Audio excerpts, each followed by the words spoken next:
And we're back once again, only on It's Last Call. Last Call, the alcohol, only on the lastcallpodcast.com. And joining me here on location, this man, once again, has his finger on the MMA pulse. And after last night's fights, this past weekend's fights, he was excited as can be, getting ready for the big UFC 322 card. We're here to break it down and get his thoughts on it. I give you once again from Eurosport UFC, from the MMA Oddsbreaker podcast, and from his own podcast all the way in the Netherlands. I'll give you Marcel Dorff. So, Marcel, let's start off here with last night's fights. Let's jump right into it. Main event, we'll start right off, was Gabriel Bonfim versus Randy Brown. It was good action. Take me to the knockout. He lands a big high knee. He falls down. Randy Brown goes down. The referee jumps right, literally right on top of Randy Brown. Brown is upset. Was that a good stoppage, or was that one of those things where the ref just overreacted a bit? Yeah, first of all, thanks for having me. Yeah, I mean, it was pretty clear cut, man. I mean, he got the knee on his chin, and he fell backwards with his head to the canvas. For me, he was out, So, I'm not the biggest Mark Smith fan, but I think it was a good stoppage, in my opinion. The thing was, like, the moment he stopped it, Randy pretty much woke up, and he had his hands high, So that's why it looks like he wasn't out or whatever. But I think he was out. I think it was a good stoppage, man. I had no problem with it.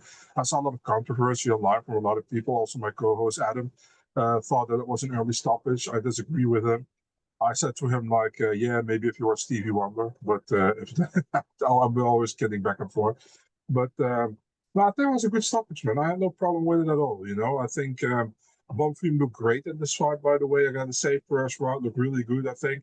Randy Brown, I expect a little bit more from him, but I was like, if it goes to the later rounds, he might have a good opportunity to win the fight, because I think he's pretty good, he is pretty durable, and Bonfim has shown before that he struggles if the fight go in the later rounds, So I think Bonfim did great. Finish was good. There's some controversy around it. For me personally, I didn't see the controversy, but I think it was a good win. I think it was a legit stoppage. You know what I mean? So, yeah, I have nothing bad to say about the referee in this one, to be honest. Because, see, I think and I get it, it looks bad, but, as you said, as soon as he jumps on, Randy Brown has his hands up. Gabriel's still getting back up to his feet. So, I mean, to me, it's a bit controversial. I get why he did it, and I don't like piling on referees because they want to protect the fighters, but this just looks like, oh crap, he was knocked out for a second, got back up, and the fighter still wasn't on top of him. So, I mean, if I'm Randy Brown, I'm going, look, I could have won this fight still. I could have gotten back up. I was in the middle of it, and you jumped in. I mean, I know, Marcel, you're very, like, you don't want anybody getting hurt or double fingers in the eyes. You're very like, hey, we've got to protect these guys, but God damn it. It looks like Mark Smith once again just kind of screwed the pooch. Yeah, I have no horse in this race, so I don't really mind who won the fight. I like both guys, So I picked Bonfim before the fight, by finish. So, but that's not why I'm saying that I think it was a good stoppage. I just think it was a good stoppage, legit. If it wasn't the case, I would say it as well. But I think Mark Smith saw him going down. His eyes rolled in the back of his head, and he stopped it. And the moment he stopped it, Brown pretty much woke up. Was like, "Hey, dude, why are you stopping this fight?" So I think it was a good stoppage by Mark Smith, and yeah, I have. For me, there was not much controversy, but yeah, that's just my opinion, man. So where does Gabriel Bonfim go from here? I mean, is after this performance? There's, I'm guessing some of the stench from the last fight is gone. Is it safe to say that he's now back in like top 10 consideration at welterweight? I mean, I'd say for sure. I mean, he is definitely going to get a good opportunity next. I think. Yeah, he looked really good. Much better than we saw him do before. And yeah, I mean, you can match him up with so many guys. The only guy ranked he fought was Stephen Thompson, who isn't ranked anymore now. This was a very important win for him to solidify his place in the top 15. I mean, he called out Colby Covington, who was number 10. I don't really see it happening, to be honest. But I mean, around that place, I mean, you got a Gilbert Burns there, which is a possibility. I feel like a Jeff Neal, who's still above him, is a possibility. You know, Daniel Rodriguez won't fight anytime soon. So one of these guys is a possibility for sure, you know. And if the UFC wants to even go crazier, they maybe give him Buckley, who's number 7, you know. So, yeah, I think there are a lot of opportunities here. So, for Bonfim, big win because the last fight, he had the Thompson fight. A lot of people were like, yeah, we actually thought Thompson won, or it was like just too close to call, you know. And this one is, this was pretty clear, you know. So, yeah. So I'm going on a limb here because I know that, you know, if he wants to make himself beloved to UFC and he knows, you know, hey, if I get rid of some of these people that Dana doesn't like, this will happen. So I'm throwing this out there, just throwing it out. Gabriel Bonfim versus Leon Edwards. If he wins, Dana will all of a sudden go, you are back in the good graces. You are in, you know, you're sitting in the big boys table now. I forgive you for that stinker against Stephen Thompson. We might even talk, dare I say, title shots. So if you're Gabriel Bonfim's manager, and you're Gabriel, do you go after Leon Edwards, who style-wise is a good matchup for him? It kind of depends what happens next week, right? With Leon is fighting Carlos Prates. I mean, if Leon loses, I think that makes a lot of sense. I think if Leon wins, I don't think it makes sense for Leon to fight Gabriel next, you know. But yeah, I mean, we have to see how this fight against Prates pan out first, and I mean, then it can still happen, you know. And if not, maybe against Prates, there are many options in the division, man.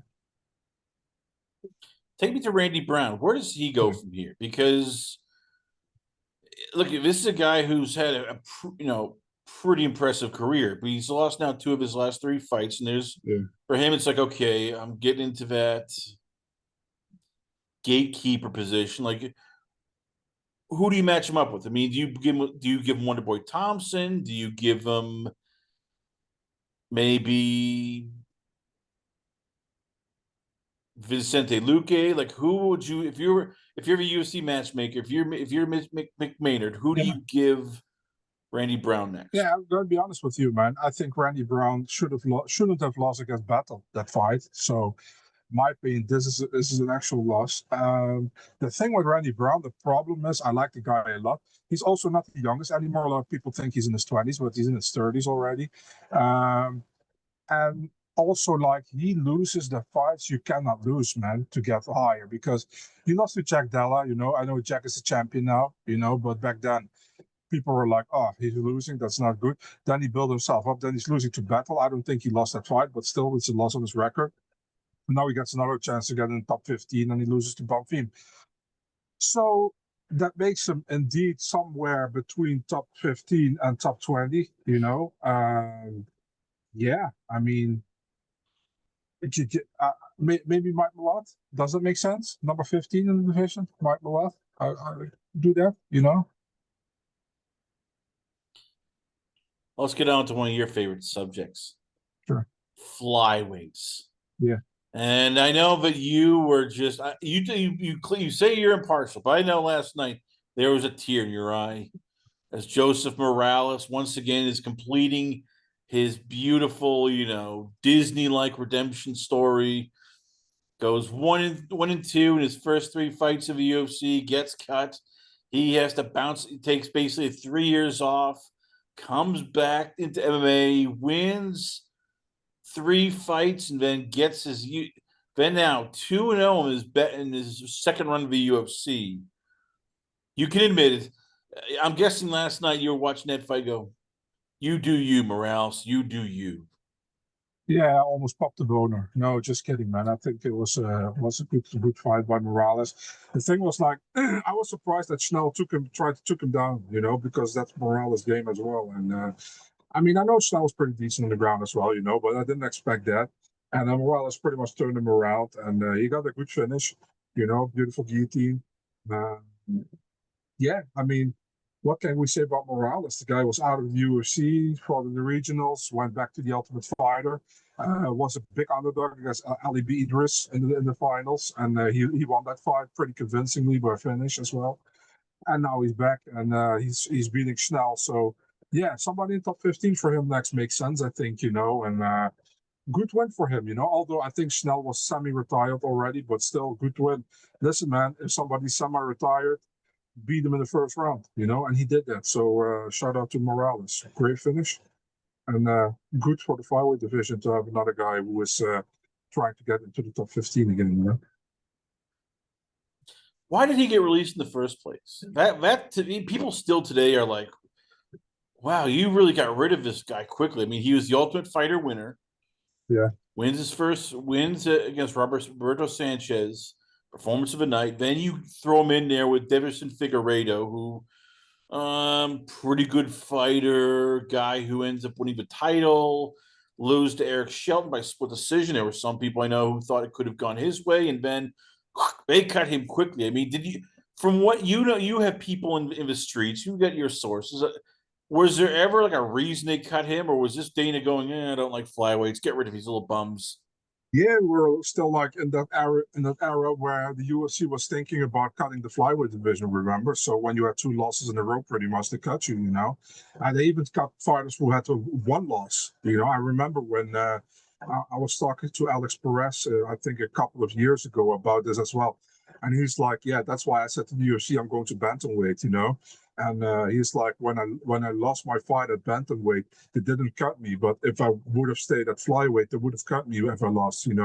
So and when the flyweight division kind of returns, I was rebuilt. He went back to flyweight. So I think this is something to do with that as well. At the same time, yeah, the UFC was quicker with cutting people back in the day. I think. I mean, now you have to lose 3 normally, or even 4. Or if you're Lucas Drasky, you can lose 6. But I mean, overall, they were cutting quickly, And the thing was, when he fought Davis and Figueiredo wasn't the name he is today, The Eric Shelton split decision. Eric Shelton was also not a mainstay in the UFC. So those fights, those losses didn't look. Those weren't great losses, and Shelton is still, listen, I always like Eric Shelton, but it's not a good loss to have on your record, in my opinion. Figueiredo was okay, but back then Figueiredo wasn't like the guy everybody thought he was or would have become, like the champion.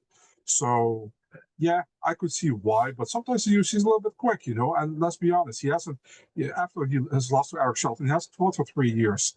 And after that, he came back, Cage Warriors did well.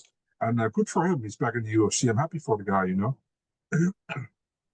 So who do you give him next? I'm like, off the top of my head, I'm thinking maybe somebody like Charles Johnson, Steve Urseg, Tim Elliott. Is that sort of like where he fits right now in terms of in the pecking order?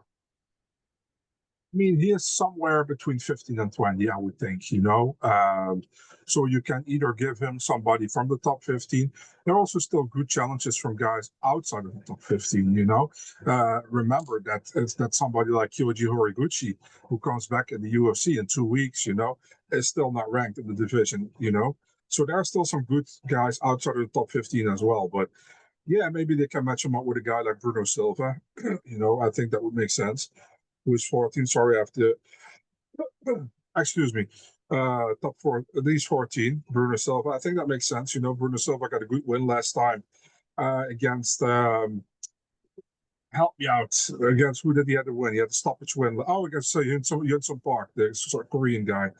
I think that fight makes sense. Why not do it? I like it. Morales has looked good as of lately. Yeah, give him the shot. Why not? All right. Matt Schnell, is this the last time we've seen him? He's been around. He's been fighting the UFC all the way back since the Ultimate Fighter Tournament of Champions back in 2016. And look, he's a tough cookie. When he's on, he can beat anybody. But recently, it's been 2-5 in his last 7 fights. All 5 losses by either knockout or submission. I mean, is he one of those guys that we might see get released within the next week or so? Yeah, listen, man, I don't want to be a cunt, but if I'm being honest, yeah. I mean, the guy was retired after the Cody Durden fight, came back for one more against Jimmy Flick, got the win. And I think maybe he should have retired after that one, but he came back again, and now he's losing to Morales. He has only won 2 of his last, I think, 7 or 8 fights, so that's not a lot. The Sumo Derji fight was an amazing scrap, was fight of the night, which he came back in that fight. The Jimmy Flick, I expected him to win because Jimmy Flick is also like almost semi-retired. Also, no disrespect to Jimmy, like the guy, but he not really like a mainstay in the UFC. So I think Schnell kind of is in that semi-retired, retired kind of region, And if you are there, it's really hard to back somebody all the time. You know what I mean? Because you feel like maybe their heart is not really 100% in it anymore. Who am I to say it, by the way? But that's my feeling about it, And yeah, that's what I think. I'm dying to know what you think about the next fight here. As once again, it was overall. I'll say this: that Apex card was pretty damn good. I mean, we had knockouts, we had big impressive wins, and we had, well, as we said, Christian Leroy Duncan defeating Marcus Tulio. We talked about it. When is CLD going to live up to the hype? And well, he did it here. KO spinning back fists and punches. This is pretty impressive. This is what we were expecting to see. So is this the Christian Leroy Duncan we think can make noise in the middleweight division? For sure, man. This is how they call it. This is a big dick knockout. You know what I mean? This is like a real big, amazing finish, I think, against a guy like Tulio, who had a lot of hype behind him, look amazing so far in the UFC. Fighting Christian Leroy Duncan, who we all know is pretty good, but hasn't really showed like his potential yet, in my opinion. Struggled in certain fights. He looked really good in this fight, And yeah, and the way he knocked him out in the second round, it was beautiful how he did it, And I'd love to see him against somebody in the top 15. I think he deserves it as well now. I was all on Tulio for this fight. I thought Tulio was going to be able to maybe get a finish here. But man, it was the opposite, And Duncan looked really good. All credits to him. And yeah, I'd love to see him fight somebody in the top 15, man. It would be amazing. Meanwhile, Marcus Tulio, we'll go to him first. How much did this start worrying you? That it was. You thought, okay, this is a striker. This is a guy who he's in his wheelhouse. He should literally pick apart, CLD, and instead he got. This was an ass whooping. This was going to take you out back and just knock out ass whooping. So should there be now pause on him? Like, okay, he needs to maybe take a step down. We need to literally rebuild this kid. Him in, man. You know what fight I would like? I would like to see him fight Azamat Bekoyev. I mean, that's a fight I would like to see. I think that makes sense.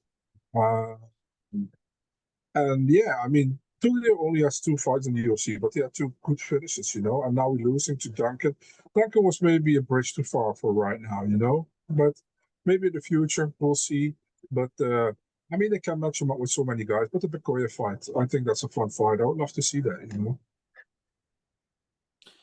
So who do you give Duncan next? I mean, I was thinking about this, as we're going by. It's like, okay, well, let's give him a guy who's a bit of a mucker. Let's give him,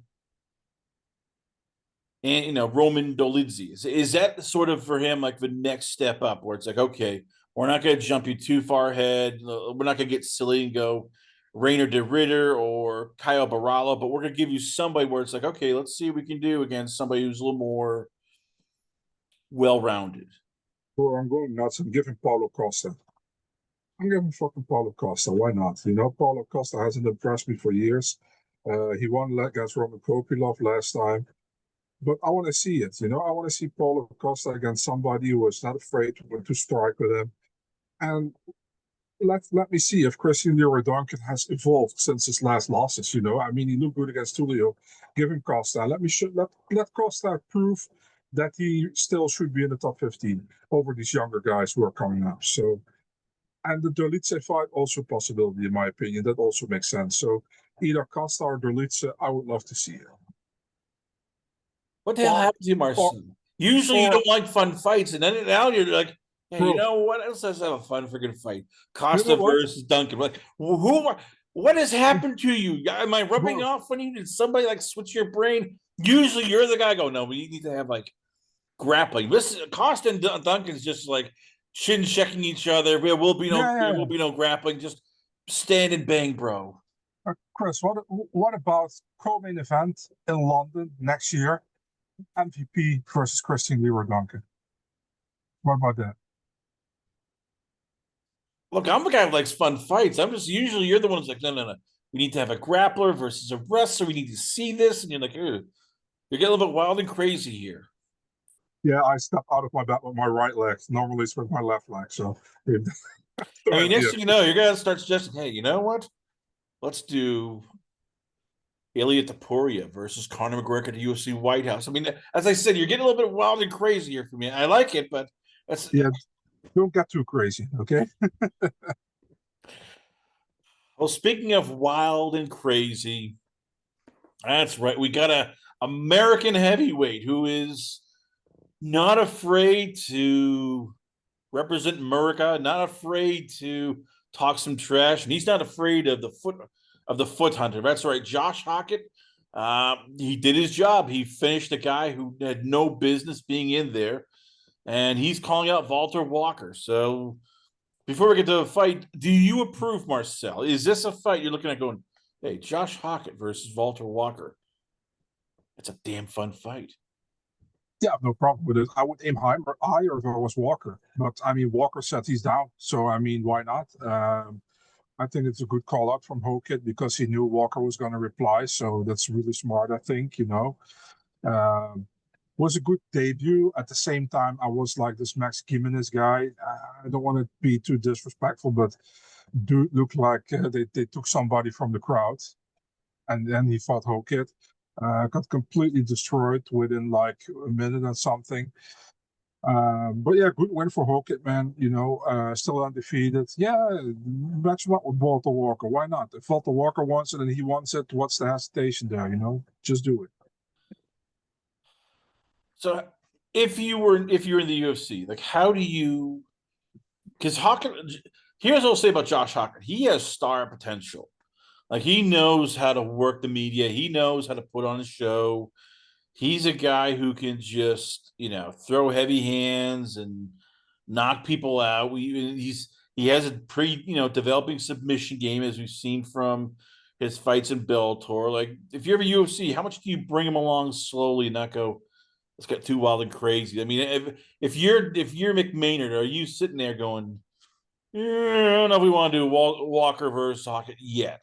Let's marinate that. Even though I'm not one of those guys who only believes in marinating steak tips and chicken kebabs.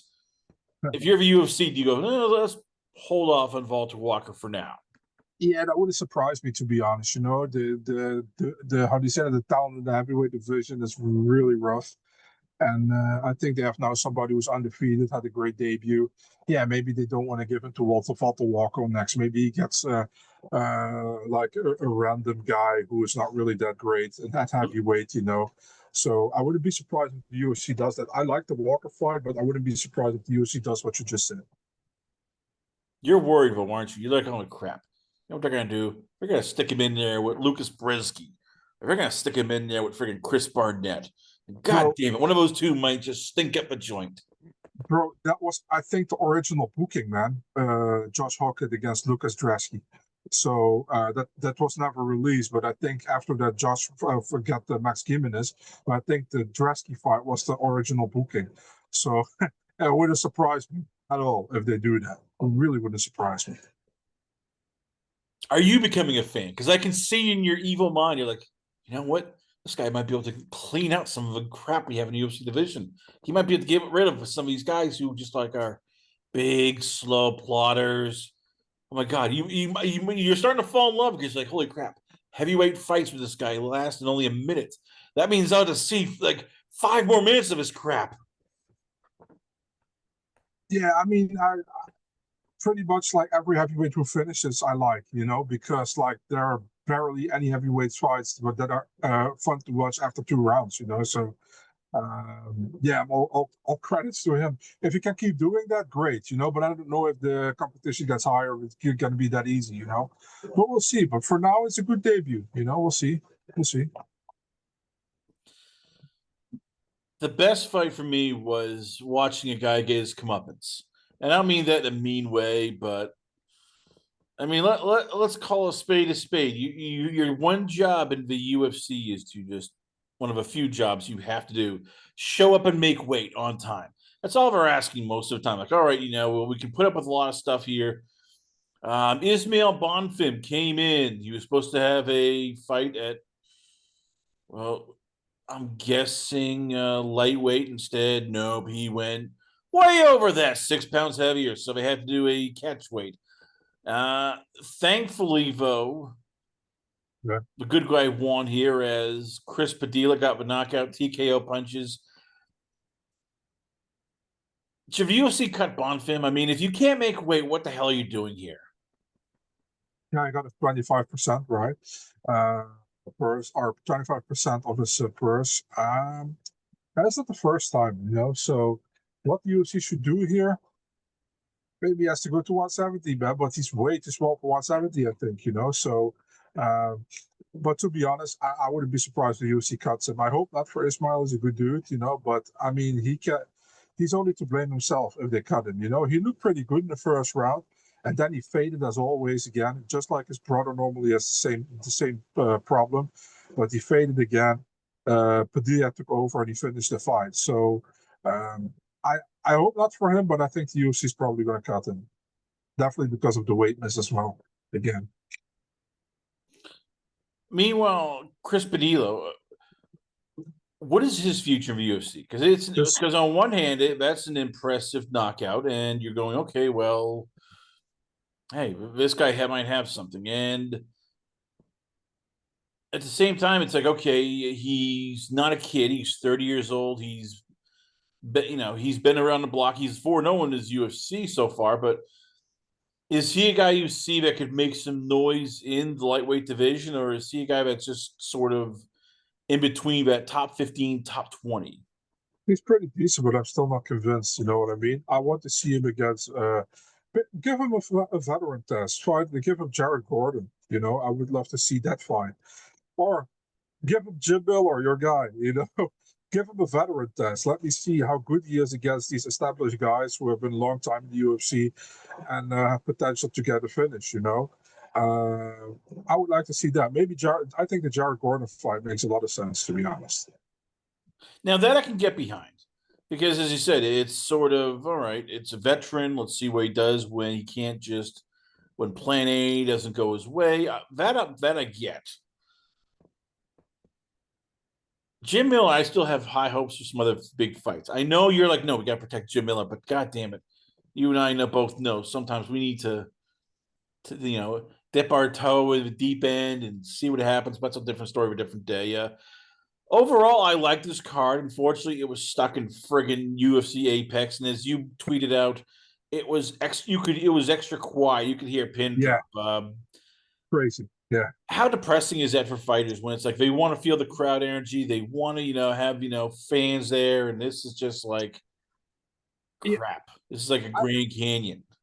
I talk to fighters as well, and maybe like from the 50 fighters I asked this question to, maybe 2 fighters are saying like they like the Apex, It fucking sucks. You're starting your career in the back alley for 10, 15 people, but pretty much, you work yourself up, you're fighting in the regionals, maybe for a couple of people, you're fighting for 100 people, and then you're reaching the pinnacle of the sport, the UFC, and you're fighting for 50 people again. It's like so fucking stupid. It's just annoying. At the beginning, the Apex was fun because you hear the punches, you could hear the coaching, but after like, how are we, 111 Apex events, you're kind of done with that shit, It's also not COVID time anymore. Keep that Apex around for the Ultimate Fighter, for the Contender Series, and for Power Slap. Stop the actual big UFC events in the Apex. Do it in the theater of, or how do you say that? The Pearl at the Palm Theater in Las Vegas. Do it in a small venue, but do it at a venue. You know what I mean? And not this Apex thing where there's barely any noise there. It's like, you're a fucking echo there. You know what I mean? So I just think it's shit. You know, it's good that the UFC has fights, but the Apex is just shit. You know. So let's recap the rest of the card. Let's start the main card. Eros Medic Sure. defeated Muslim Salikov, aka the king of kung fu, first Yeah, round knockout, 1 minute 3 seconds. massive win. Did you expect that? I mean, was when you No, when we talked about this fight, how much did you look and go, okay, whoever lands the big first heavy punch will probably get the win? I thought Muslim would have been able to snipe him, you know, but it was the other way around. Medic looked good, got that head kick in, then punched him, knocked him down, finished the fight. Look, it was, in my opinion, his best performance so far in the UFC. Big win as well because Muslim is like almost in the top 15, very close to. I know Muslim is kind of an older guy, you know, but still big win for Medic. Good for him, you know. I like Medic as well, so he's a fun fighter to watch. He has 100% finish rate. So yeah, great. Is he ready for a next step up? Is he ready for, dare I say, a wrestler, or is the UFC going to keep feeding him strikers? Yeah, I think he should be fighting a wrestler next. You know, if he gets to the top 15, I mean, it's at welterweight. Um, there are options. You know, you can go if you want a difficult, more give him fucking Gilbert Burns. Why not? You know, Gilbert Burns. Yeah, I'll give him Gilbert Burns. He's like a good jiu-jitsu dude, can strike. And it's good for Medic as well, you know, to see where he stands and if he can make it to the top 15. So, yeah, I'd love to see that one. I think that makes sense. Meanwhile, on the undercard, I'd say the biggest story was the continued emergence of Jacqueline Cavalcanti. This time around, she's continued her UFC win streak. That makes it 5 in a row as she defeated Mayra Bueno Silva by unanimous decision.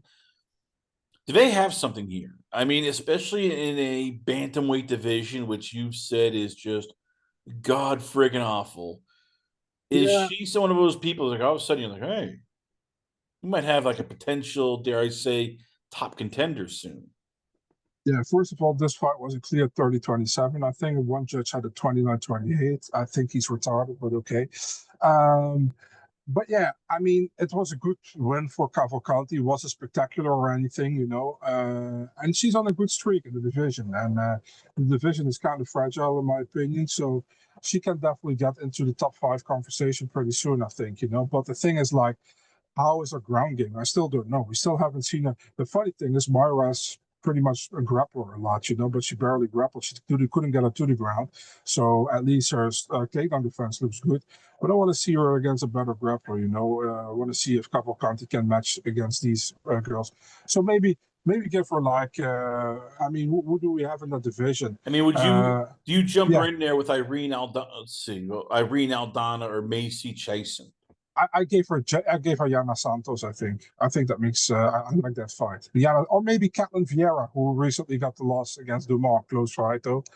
Maybe that, yeah. But I would give her a step up in competition for sure. Yeah, Meanwhile, Myra Buena Silva, yeah, there's always been like, okay, when is she gonna get the big win? When is she gonna get the big win? And we're getting to the point now where it's like, is this time to let her go? I mean, I get it, you know, it's not like she's performed badly, but it's been okay. She had a win against Holly Holm that got overturned because she tested positive for Ritalin and acidamine, and then the last 4 fights, you know, it's loses to Raquel Pennington, loses to Macy Chasen, goes down, takes on Jasmine Jadavicius, loses that fight, then goes back up and loses to Jacqueline Cavalcante.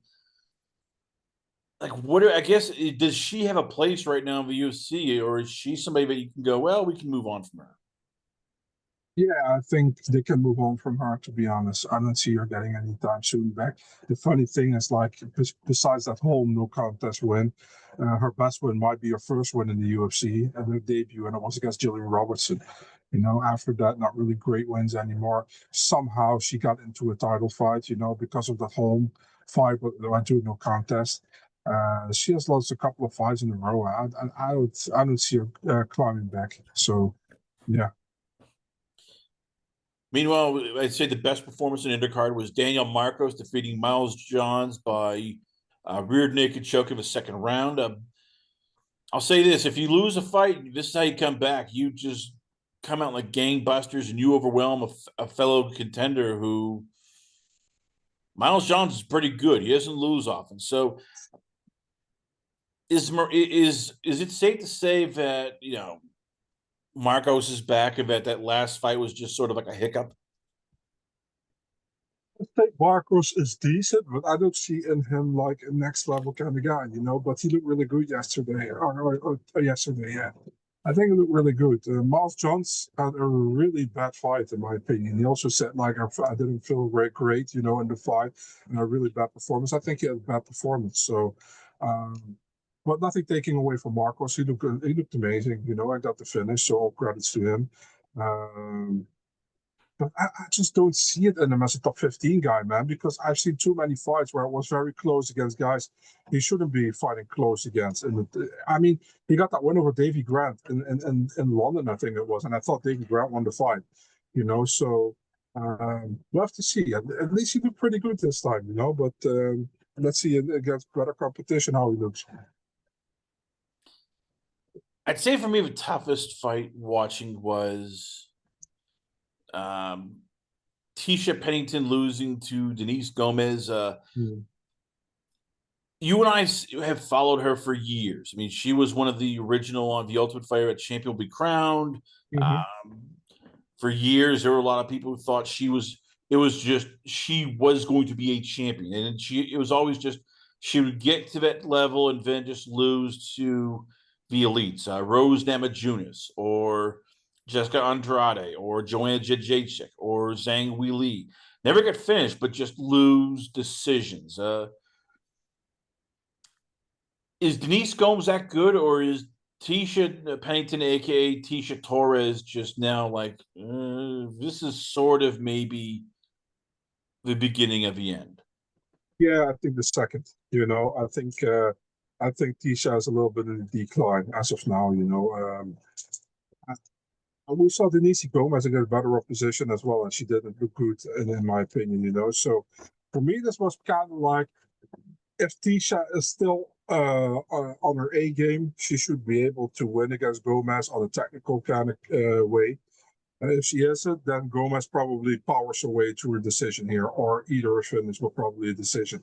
And the second thing happened, she powers her way to a decision. She was stronger, like I expected that she would have been stronger, but I thought that Tisha maybe could have keep it on the outside and try to pick her apart, which she tried, which wasn't happening because Denise landed the better shots. Also was stronger with the grappling. So yeah, I think for Tisha, it's not going to go up from now on.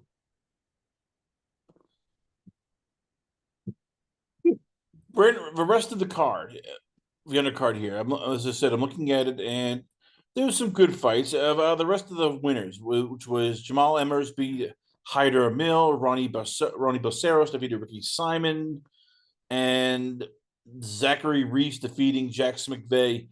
Any of those guys you look at and go, okay, they showed me something different, or we're all three like, okay, I expected them to do well, and this is what they are.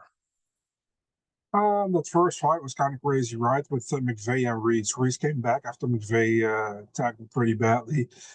Not an amazing fight, to be honest, but a good win for Reese. I think Ricky Simone against Barcelos was a fun fight.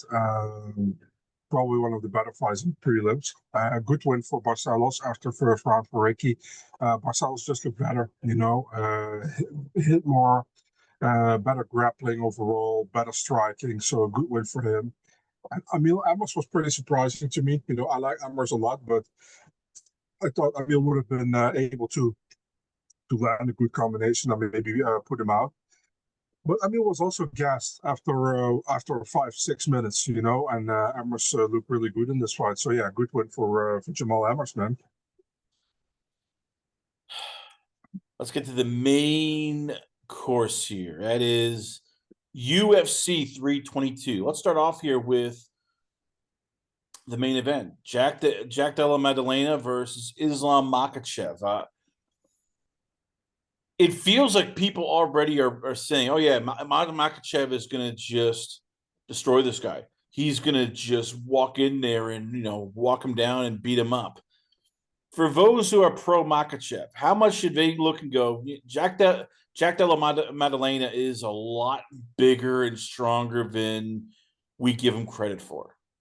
Yeah, for sure, man. I think Jack is a good fighter. I mean, from the contender series off, I've already been a fan of Jack. He only really struggled against Basil Hartfest, but that was a fight he took after two big weight cuts within 10 days. The thing is, like with this fight, it depends on how good is Jack's takedown defense. Against Bilal Muhammad, it was good, but Makhachev is a different kind of guy. On the ground, I think Makhachev is light years ahead of Jack, probably. But striking, I think Jack has better striking overall than Makhachev has. So it will be interesting, definitely, like you said, with the height advantage for Jack and probably also the weight advantage when they are in the actually fighting. I would think I think Makhachev can win the fight because of his grappling. But if it keeps striking, Jack has a good chance, man. I think a lot of people don't give Jack the credit that he deserves for some reason. But it's going to be an interesting fight. And I mean, I think Makhachev has to take it to the ground to get a win here. Makhachev is an older guy. We keep forgetting. I don't mean he's old, but he's 34 years old. He's taking on now a younger, bigger, stronger guy. Could this be the fight where all of a sudden we start realizing there's a reason why there's weight classes that he can't give a takedown because the other guy is just simply a hell of a lot bigger and a lot stronger? Well, it's definitely possible, man. It's definitely possible. Like I said, Jack Della Madalena isn't a bad fighter at all. He's a good fighter. He's a fucking champion. So yeah, it's definitely possible. We will have to see. I mean, I think after 2 minutes in this fight, we can see how this fight will go.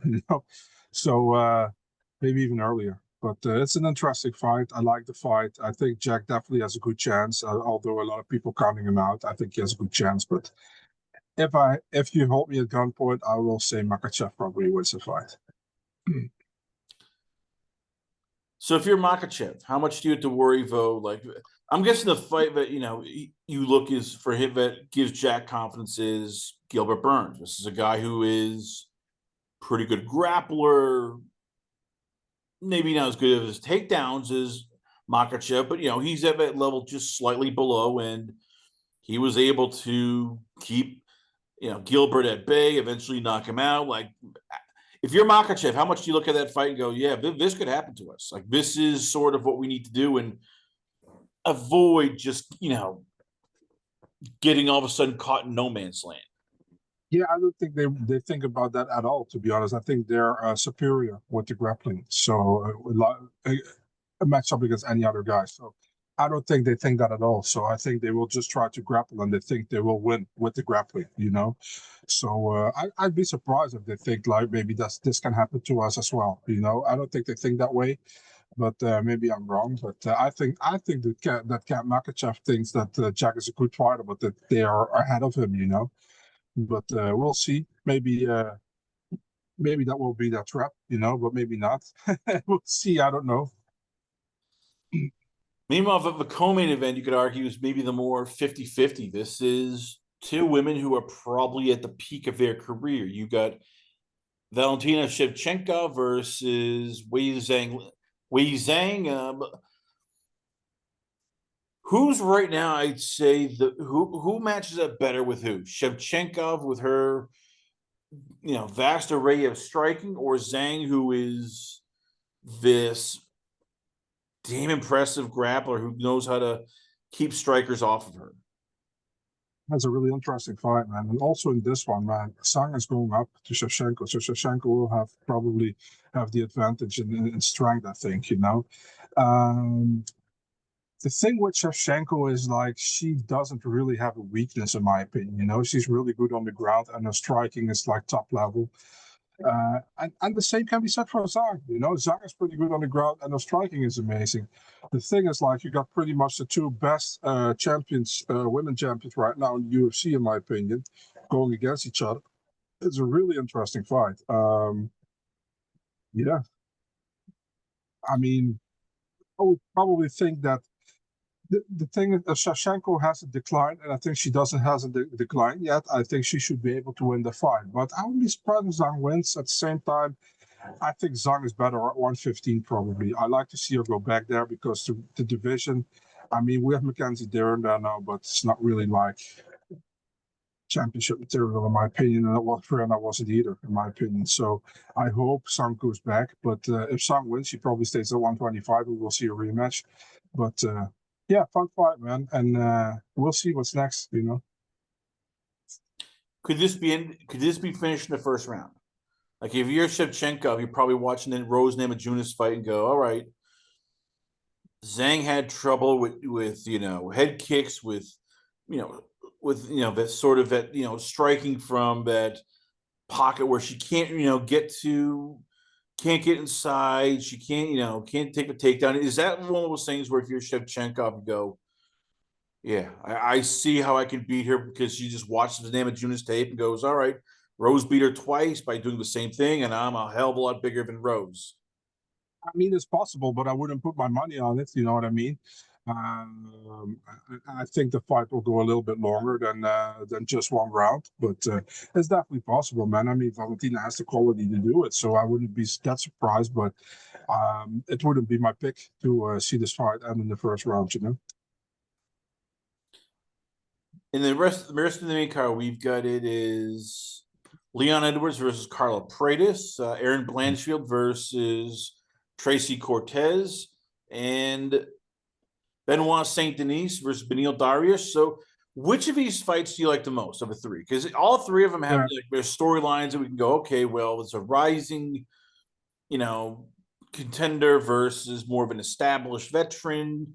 Edwards and Pratis a little more of a same, platform. But which of these three fights you look and go, damn, this might be like the fight that steals the show in the main card? Actually, Aaron versus Cortez is a prelim. Actually, the fight you didn't mention, I like the most of the main card. It's Sean Brady against Michael Morales. That's the fight I like the most because I think that's stylistically a fun fight between a good striker and a really good grappler in Brady. And I think if Brady wins, he gets a title shot next. So I really like that fight. Edwards against Pratt. This is an interesting fight because we can see how Edwards bounces back after that horrible loss against Sean Brady he had. And Pratt has had a great knockout win over Jeff Neal, but Edwards is a difficult guy to fight, man. So that's interesting as well how that will pan out.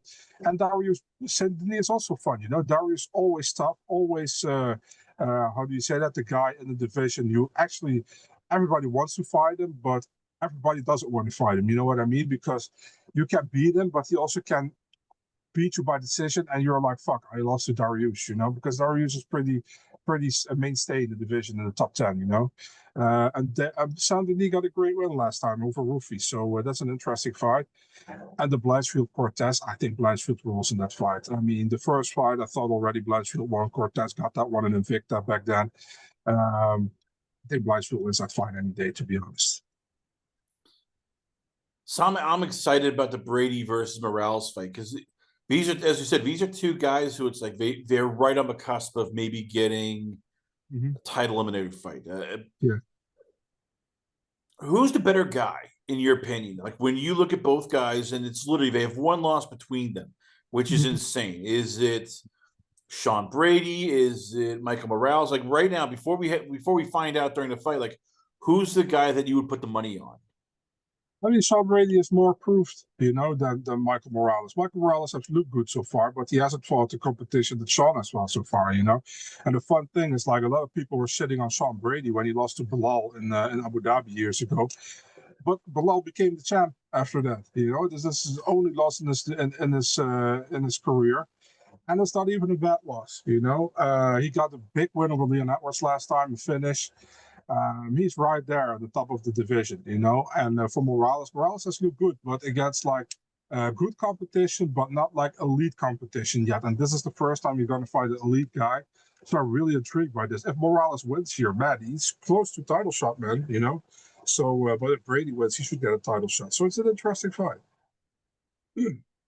Undercard. Yeah. The fight I'm looking for the most is Bo Nickel. I mean. Last time we saw him, he had suffered his first loss to Rainer de Ritter.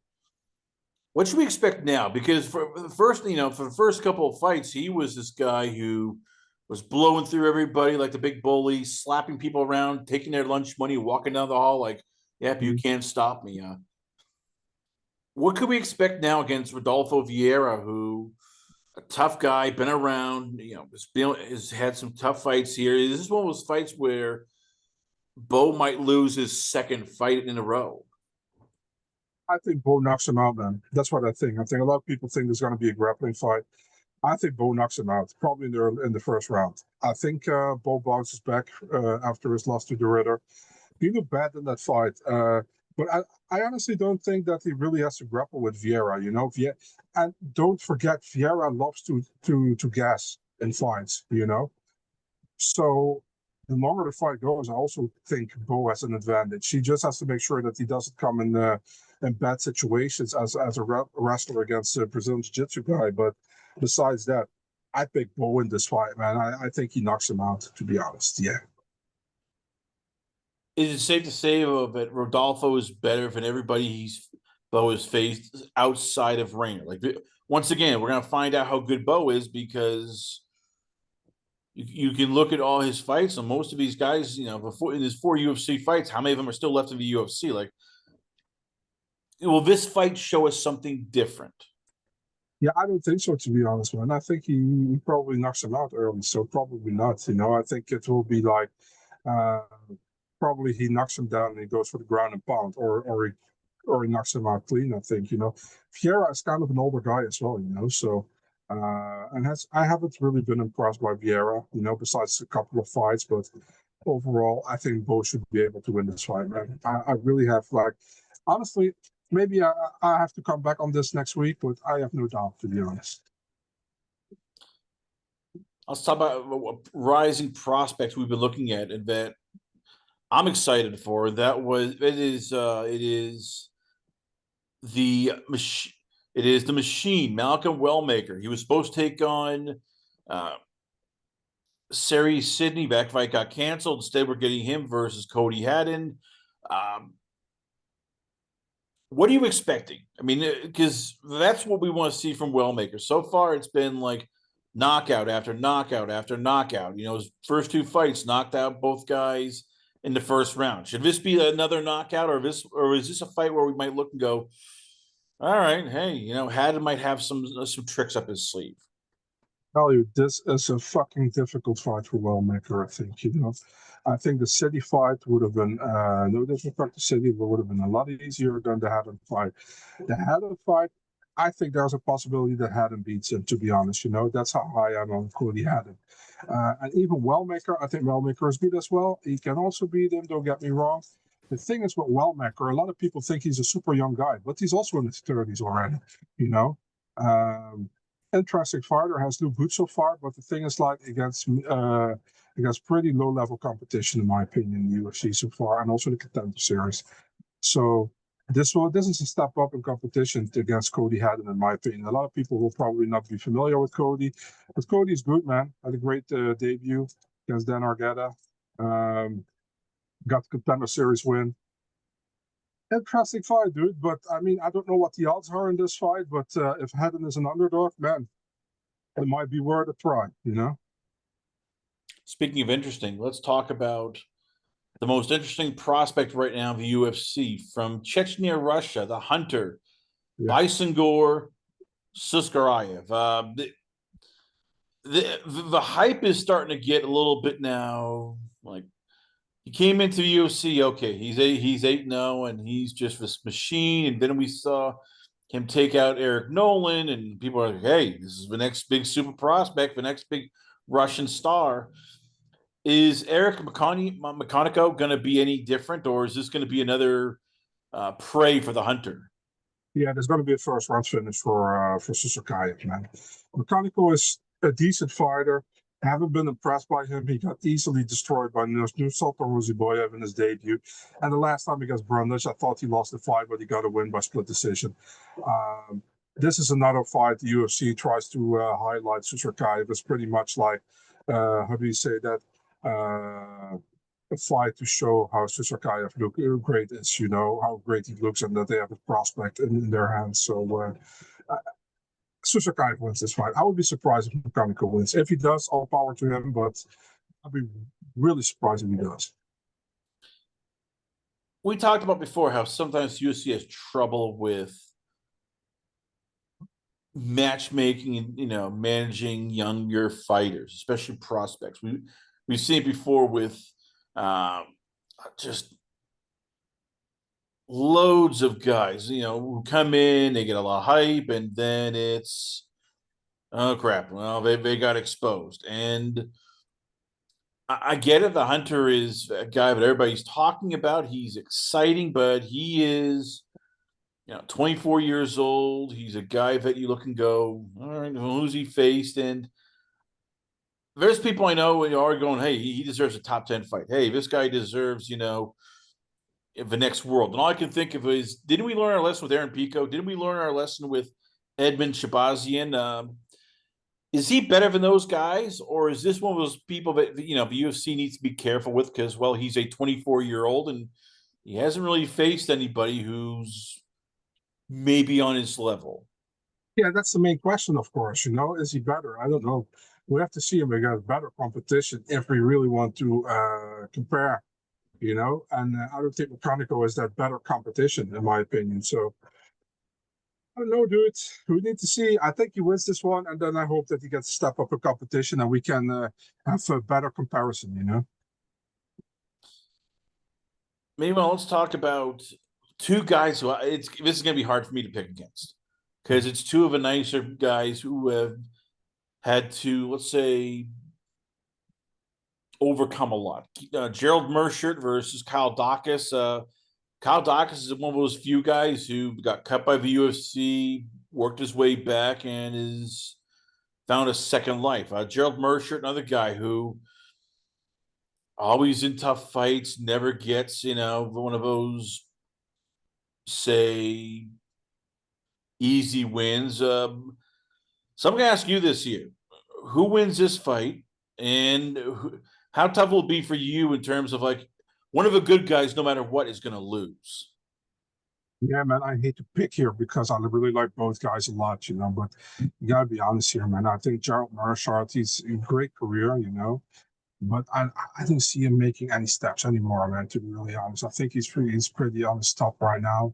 If you look at Dacus really has done pretty well, you know, since his comeback to the UFC. Looked really good against Michel Pereira. Knocked him out. I mean, Dacus is also pretty good on the ground, but the striking is also decent. You know, Meerschaert really needs to have it from his ground game. I think Dacus wins. I also see a finish for Dacus in this one, man. I like Meerschaert a lot, but I think he's on the. I think he also mentioned it in James Lynch's video interview. He's like, this is pretty much kind of the end of my career. I want to keep going, but he's also really want to do something with coaching and with analyzing and that kind of stuff. So I think Dacus wins, man. But yeah, I mean, if Meerschaert wins, all power to him. I like the guy a lot. So. Speaking of people I know you like, it's Angela Hill takes on Fatima Klein, which this also feels like one of those fights where you're looking at Angela Hill going, okay, she's been around, and look, sometimes the style isn't pretty, but sometimes you look and go, okay, what's going on? But she finds ways to win. Her record isn't the greatest, but once again, it's sort of, she's fought literally everybody. Is her career on the line here? If she loses to Fatima Klein, who is 8-1, more of a prospect than anything, like, do you start going, if you're a UFC, do you start going, okay, this might be the end of a line for her? It wouldn't surprise me, to be honest. You know, I think if Klein wins, Hill might be out of the rankings for the first time in a very long time. And I think Hill just had bad luck a lot in her career that the close fight she had against the better oppositions always went to the opposition, you know. Um, but she's always been like really competitive with almost everybody, not with everybody, but almost everybody, with like 95% of the roster. And yeah, we'll see, man. I mean, Klein has looked good in the UFC, in my opinion. You know, she lost her debut, but it was a weight class up at flyweight against Just Vicious. But she has looked good so far. So it's interesting. And I think Klein, I always thought Klein was good. She was a double champion at Cage Fury. So I think this is her time. I would think that she'd be able to beat Hill, probably. What is it about Hill's style that makes her lose all these split decisions? I mean, because you've watched her for years. I know you're a big supporter of her. Like, for somebody who goes and says, "Why if she has 13 fights? She's not that good." Like, how do you explain like she's that good? It's just something about her, just whether it's her style, whether it's just a way that the judges see her. Like, how is it that she every time there's a split decision, she comes out on sort of the losing end? Yeah, it's style pretty much. You know, if you look at certain fights, like, listen, the Amanda Lemos fight, which is crazy, where she's ranked pretty high, she should have won that fight, in my opinion. But that was just bad judging, in my opinion, you know. But if you look at the Claudia Gadelha fight, she hurt Claudia in that fight, but she backtracked in the third round, you know, and that cost her the fight. So it's also like what the judges see. The Michelle Waterson fight, super close fight, but she was also backtracking in the last 2 minutes, you know, and that's what the judges see. So maybe you do better in the overall fight. But you know, in the last round, it's always the same thing with the last round. They get scored pretty much on what happens in the last 1.5, 2 minutes, you know. But what happens before, not a lot of people remember pretty much. At least that's what I think. So yeah, that sucks for her. She would have been probably higher in the rankings if she would have won those fights, and she would have had more opportunities. But yeah, it is what it is, man. You cannot turn back time. You know? Rest of the prelims, we get it's Chepe Mariscal versus Pat Sabatini at a featherweight scrap. We've got Roman Kopylov versus Gregory Rodriguez, aka RoboCop, in a fight which somebody will probably get knocked out. I have no problem with that. Mm-hmm. And then the last fight, it's a middleweight fight, which this is the one fight I have a problem with. It's Vyacheslav Borshlev, aka Slava Claus, versus Mateus Camilo. 8-6-1 versus 9-3. This is a lightweight fight. I get the UFC loves to have all these fights on the card, but what the hell are these two doing here? Like, usually it's like you want the standards for UFC where you had to be great, and these are two guys where it's like, why are they here? Well, I'll tell you why this fight is made. So, as by the way, it's lightweight. Camilo was supposed to fight Abdul Karim Al Salwadi like 2 or 3 weeks ago in Abu Dhabi. But Abdul Karim pulled out and they couldn't find Camilo a replacement. So they promised him to rebook him for one of the Vegas cards. So November 1st, November 8th. They couldn't rebook him for those cards. So they rebooked him for the New York card, which is this one, and they needed an opponent, and they went to Vyacheslav Borchev, and they got him. So that's why this fight got added late, more like to do Camilo a favor because they promised him to book him a fight as soon as possible after Abdul Karim Al-Sawadi pulled out. Yeah, man, I think Camilo is a fun fighter, although he got finished in this last fight, man, against Gabe Green. Another good debut for him. Borchev was hit or miss, but he's a fun fighter. He's a good striker. So this can be a fun striking matchup, man. You know, if Camilo strikes as well, it can be fun. So I have not too many problems to with this fight being added to this card. I think it can be a fun matchup. All right, so give me your prediction. Do we see two new champions? Do we see two the champions retained? Do we see a split? If you have, let's say, $5,000 and you're putting it on a two fight parlay between Della Madalena and Islam Makhachev and Shevchenko versus Zhang, like, who are you picking? Give me the two winners of the two championship fights. I think Islam wins, and I think Valentina wins. So, and still, I think Valentina wins. I think Islam wins. And those are my predictions, man. Well, there you have it, ladies and gentlemen. Once again, I give you the man who is never afraid to call it like he sees it. He has his finger on the pulse of it is MMA, and he is our resident UFC expert, trash talker, and philosopher. I'll give you Marcel Dorff. So, Marcel, once again, where can fans check you out at? Where is the Twitter, the Instagram, of course, the podcast? Like, where can fans check out your work? Thanks for having me as always, Chris. Big Marcel 24 on Twitter, Instagram. Eurosport Mixed Martial Arts sections for the articles. MMA Outbreaker podcast with Adam Martin. It's on Sunday this week, 7:30 Eastern. Recap of UFC Vegas 1911 and the preview of 322. Yeah, that's pretty much it. I think. Thanks for having me as always, man. Always fun talking to you, and looking forward to next time. Marcel Dorff, ladies and gentlemen, once again, always on a pleasure. Have you on the show. We come back. A lot more going on here. Only on It's Last Call. Last Call of the Alcohol. Only on the Last Call Podcast.com.